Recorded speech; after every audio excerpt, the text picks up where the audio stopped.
I'm reading a book, and I thought I would share a little bit about some thoughts that I had about this particular book. This is, I've just started this book by Jonathan Malesic called The End of Burnout. Part of what intrigued me about picking up this book is how he attempts to try and define what burnout is. It's sometimes this big, vague term that lots of us are experiencing and lots of us are living, but we don't necessarily know how to sort of think and talk about it. So he tries to define it, but he articulates it as, I check my notes here, when there's a disconnect between expectations of work, whether that's your own expectations of work or even sort of broader expectations of how you should be working or what you should be getting out of working, and what the work actually is like. He says this disconnect can really lead to feelings of cynicism, disengagement, and generally feeling useless and disconnected. He is a former academic himself. He left his job and he's now working as a researcher and a writer.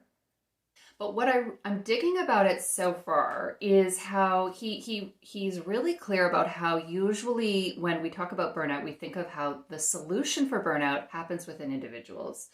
So how you need to, reconnect with your passion for work, or, the values of your work, or how you have to attend to self-care. You have to engage in self-care. And those are important things. They don't want to do self-care at all.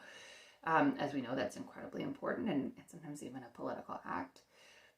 But what he's saying, which I'm really digging, is how the solution for this has to be a collective thing. This is a cultural problem. This is a problem that, in terms of our social values around work and the meaning of work in our lives and what we're kind of expecting of ourselves as individuals, to be productivity and work oriented, and the kind of meaning that's supposed to come out of that focus.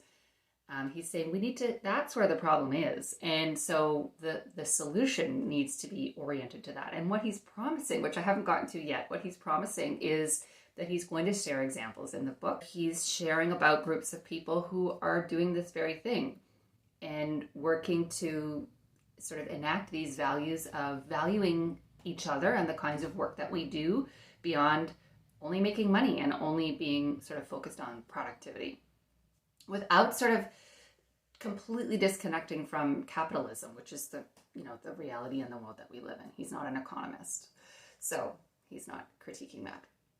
So anyway, I just thought those are my thoughts at the moment, and as I continue to read, and if I have other thoughts, I'll share them again.